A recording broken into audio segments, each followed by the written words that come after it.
দেখে নেব no contact সিচুয়েশনে কল মেসেজ কি আসবে, কল মেসেজ কি আসবে, নো কন্ট্যাক্ট সিচুয়েশানে কল এবং মেসেজ কি আসবে।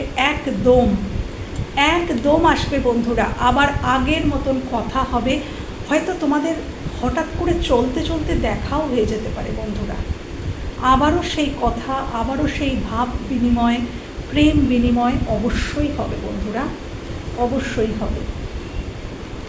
হতে পারে বর্তমানে তোমার মানুষটি ভীষণ কনফিউজড যে আদৌ কথা হবে কি হবে না, যেমন তোমরা কনফিউজড সে মানুষটাও কনফিউজড। হ্যাঁ, এবং দেখো চলে এসছে রিইউনিয়নের কার্ড। আমার আর কিছু বলার নেই এবং কার্ড তোলারও প্রয়োজন নেই। রিইউনিয়নের কার্ড চলে এসছে বন্ধুরা। অবশ্যই তোমাদের মধ্যে কল মেসেজ আবারও হবে, হয়তো দেখাও হতে পারে তোমাদের মধ্যে রিইউনিয়ন হয়ে তোমরা কিন্তু আবারও একটা সুন্দর সময়, একটা